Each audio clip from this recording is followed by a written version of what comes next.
And we're kicking off today with The Rock, who made an electrifying return to SmackDown and would take out Austin Theory and share a backstage segment with John Cena. The Great One had plenty to say during his return to WWE, but not everything that was said during his promo was broadcast on the show. At one point, fans were encouraged to chant, "You are," and at Austin Theory, which the Denver fans gladly did, but that last word was censored on TV. Sean Ross Sapp of Fightful Select reports that these chants were cut due to the FCC, the independent agency that regulates communications by radio, television, wire, satellite, and cable. Contrary to what some believe, the decision to cut that word was nothing to do with WWE's PG rating, but WWE and Fox's desire to avoid an FCC violation and therefore avoid a fine. As for what's next for The Rock, PW Insider reports that he and WWE are going to sit down and have a long talk, and hopefully they can make something work that'll play out on TV. It was in early 2022 that WWE and Rocky had a handshake deal for a match at WrestleMania 39, which ultimately fell through, in a huge disappointment for fans hoping to see him wrestle again. What's your take on The Rock wrestling in WWE again? Do you think he will put on his trunks one more time? Sound off in the comments to let us know what you think. It's always a huge deal for WWE to get The Rock in person for any event, but the return on SmackDown also meant a great deal to the Brahma Bull himself. Taking to Twitter to reflect on his return home, the Brahma Bull said that he was still completely blown away by the crowd in Denver, saying his return was a 100% surprise to everyone. There may have been 14,000 fans at the show, but The Rock said they sounded loud enough to be 100,000 and placed the Denver fans in his top 5 loudest crowd reactions of his career. The Rock added that coming home will always be sacred to him, and went out of his way to thank Pat McAfee as well as Austin Theory, describing the youngest ever US champion as talented. With that said, the point The Rock hammered home is that he is incredibly grateful to the people and vowed to never take his connection with the fans for granted. Even 25 years after his debut, The Rock garners some of the loudest crowd responses ever, and the crowd at his next appearance will have a tall order in trying to outdo the fans last Friday in Denver. It's not just in WWE that The Rock is making an impression, as the Great One was recently referenced in TKO Group Holdings' other company, UFC. Following a recent fight, UFC fighter Charlie Campbell was being interviewed by Daniel Cormier, a man who knows a thing or two himself about the world of WWE. Campbell would ask Cormier what he thought about his boxing skills, but before DC could give an answer, Campbell interrupted, using The Rock's line of, "It doesn't matter what you think." This got quite the pop from the fans, and Cormier couldn't hide finding the line funny, as The Rock's popularity and influence can't be contained to merely one sports promotion. Over to Raw, as tonight's show will see the Red Brand continue to build towards next month's Fastlane Premium Live event, and has quite the task following on from last week's SmackDown. After The Rock's appearance last Friday, it seems that Raw will have a surprise cameo of its own tonight, as BWE informed their followers, all eyes on the Dragon for Raw cameo. There's no word on which Dragon this will be, as perhaps it'll be NXT's Dragon Lee, who has had issues with Dominik Mysterio and the Judgment Day as of late on the Gold brand. Perhaps it'll be Ricky the Dragon Steamboat, who just proved he can still fire up the crowd in pro wrestling after his recent cameos for AEW. If some sort of deal has been reached with AEW, we can't count out American Dragon Bryan Danielson, though it's unlikely that this is the case, though you can never say for sure. Only time will tell which Dragon shows up on Raw, but it appears that something significant is coming to Monday Night Raw tonight. It was last year that Roman Reigns signed a lucrative contract with WWE, one that has resulted in the Tribal Chief appearing far less on TV and at live events.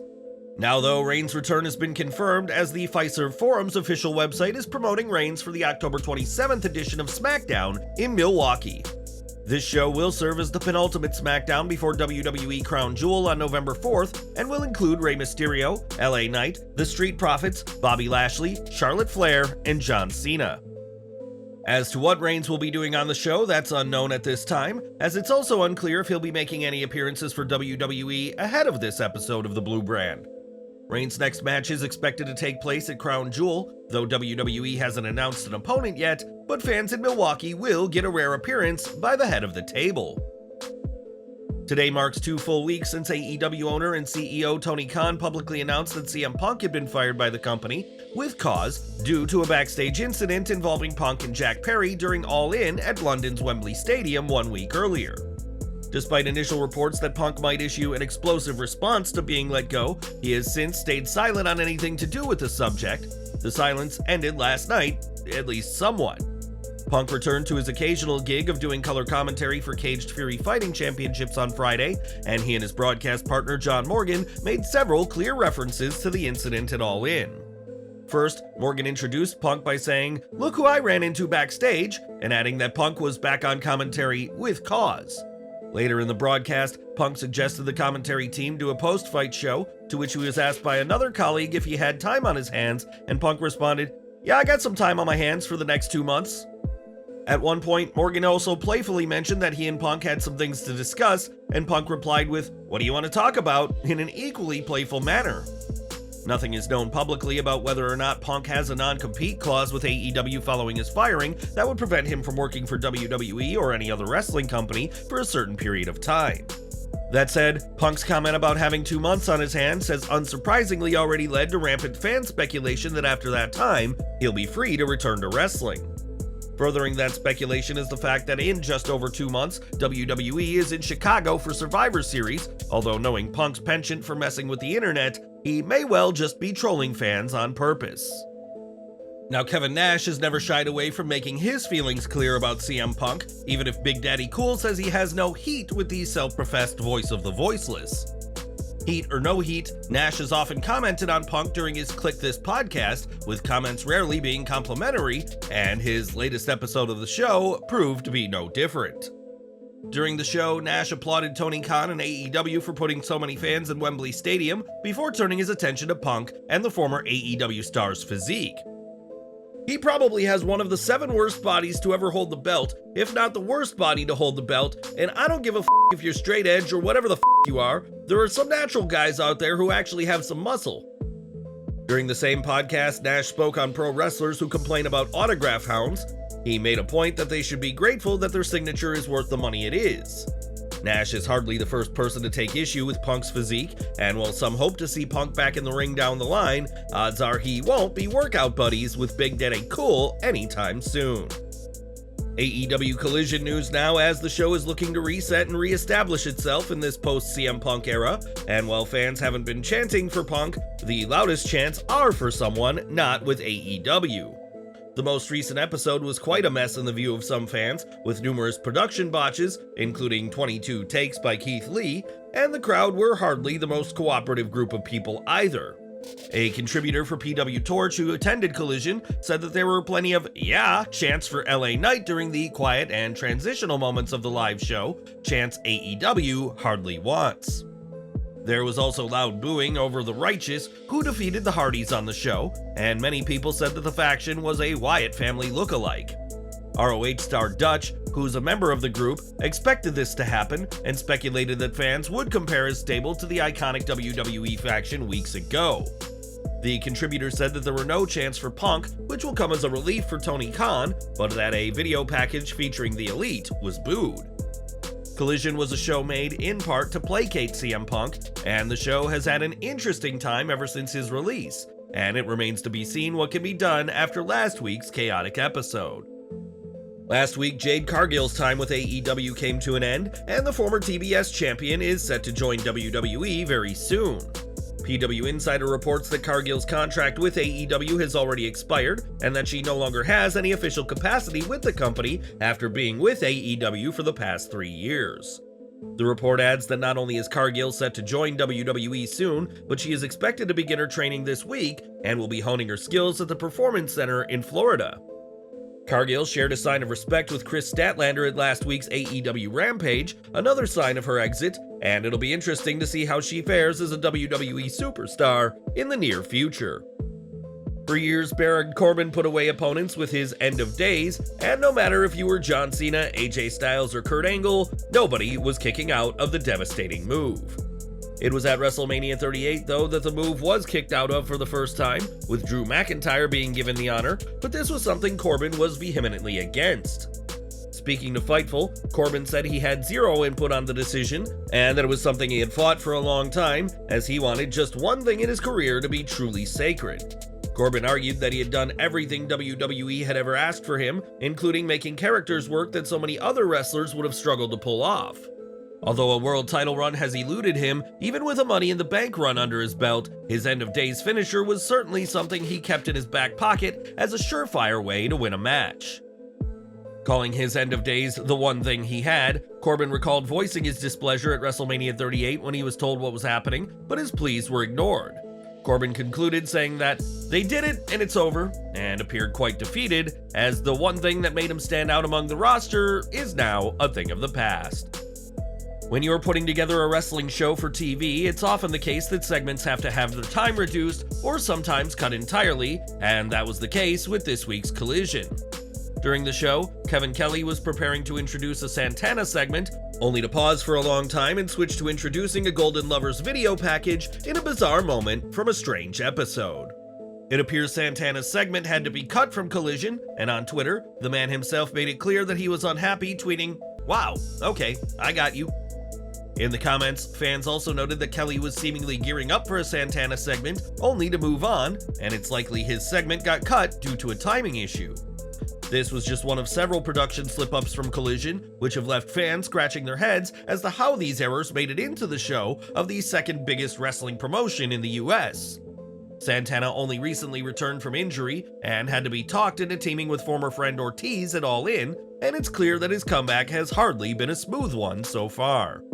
It was during last week's NXT that Becky Lynch dethroned Tiffany Stratton to capture the NXT Women's Championship, with many believing that their feud is far from over. Some have said that this title change will start a slow call-up for Stratton, who could appear on Raw more if she continues a feud with Lynch, and a recent live event gave credence to this theory. At the event in Kennewick, Washington, Stratton challenged Lynch for the NXT Women's title in a rematch from last week, in what will have been a valuable experience for the former champ. It should be noted that this wasn't Stratton's first WWE live event, as she also faced Kiana James at a SmackDown live event in July and got the win on that night. Stratton wasn't so fortunate during her rematch with Lynch, but the fact that WWE is using Stratton on main roster live events could be a sign of big things to come in her future. Stratton said in May that she didn't want to be called up in the WWE draft, believing she wasn't ready at the time, but said earlier this month that she feels ready and wants a move as soon as possible, and that certainly appears to be WWE's plans for the NXT star. During a recent WWE live event, Dominik Mysterio tried to interfere in Finn Balor and Damian Priest's match with the LWO's Joaquin Wilde and Cruz del Toro. Unfortunately for Dirty Dom, Rey Mysterio was having none of this, as he came out and chased his son into the ring before delivering quite the spanking of his troublesome son. Naturally, fans loved what they saw, and while the Judgment Day would retain the undisputed WWE Tag Team titles, Dominik was likely feeling mighty sore during the backstage celebrations. 10 years ago, dedicated U.S. Drug Enforcement Administration agents conducted a comprehensive federal investigation into the Biogenesis Clinic to investigate the prevalence of steroid use in baseball. Alex Rodriguez, Nelson Cruz, and Ryan Braun were among the 21 players ultimately suspended. Tony Bosch and 7 others were subsequently convicted. Now, ESPN managed to acquire an extensive cache of 1,400 unredacted federal investigative documents revealing the identities of additional athletes associated with Biogenesis. Among them was AEW's Paul Wight. In a revealing interview, Tony Bosch mentioned that he had treated Wight during the years 2009 to 2010. Bosch disclosed that his partner Jorge Oogie Velasquez had clandestinely administered performance-enhancing drugs to Wight, unbeknownst to Bosch himself. Furthermore, Wight allegedly conveyed to Velasquez that wrestlers sought more potent substances, such as Winstrol and Decadurabolin, a preference incongruent with Bosch's doping protocols. Paul Wight, represented by his attorney Edward Brennan, stated that Tony Bosch had visited Wight's residence during a Thanksgiving open house attended by fellow wrestlers.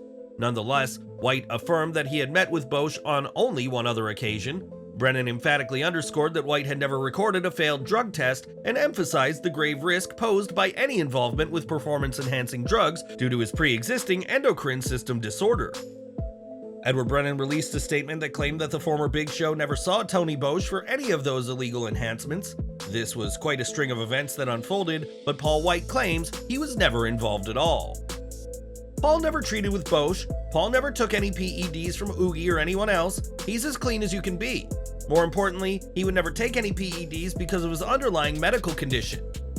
Jorge Oogie Velasquez has called Bosch a snitch, and what I believe is when you're doing a deal with the government, you need to bring stuff to the table to make yourself bigger so you can have more value. Bosch is trying to make himself bigger than he is. Like always, he's a nobody. We will have to see if there's any more information about this story. The 2013 investigation into biogenesis made headlines as 21 professional baseball players were connected to biogenesis. Other athletes were also involved, but Paul Wight claims he is not a part of that story. What's your take on Paul Wight's name coming up in this scandal? Sound off in the comments to let us know what you think. In 2019, Dean Ambrose allowed his contract with WWE to expire, and it was not long after that Jon Moxley made his debut for AEW. As Moxley explained in his memoir, the decision to leave was not easy, as WWE were paying him very well, and he even had a heart-to-heart with Vince McMahon before departing. Speaking to Believe in Pro Wrestling podcast, Moxley said that McMahon was upfront, saying, "We took you for granted," and said it was easy to take somebody for granted when they are so reliable. While McMahon may be a highly controversial figure, it was his efforts that helped Moxley become a household name, and it's interesting that the chairman was so reflective, even if it was too late. In 2012, Brock Lesnar would make his return to WWE after 8 years away, and around the same time, Skip Sheffield would return to programming after an injury as the colossal Ryback. Ryback and Lesnar never faced off on WWE TV, but it was reported that the two had a backstage altercation, though these claims have been greatly exaggerated. It was reported in August 2012 that Ryback got into a heated argument with Lesnar, who was at a WWE event ahead of his SummerSlam match, and that the pair had a physical altercation. That altercation left Ryback with a black eye and pulled from a taping he had been announced for, and Lesnar reportedly left the event immediately after the incident.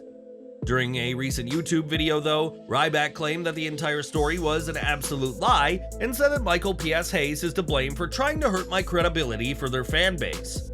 Ryback said that Hayes told his lie to Dave Meltzer, which is notable, as while many wrestling sites did report on the alleged attack at the time, Meltzer and the Wrestling Observer wasn't among them.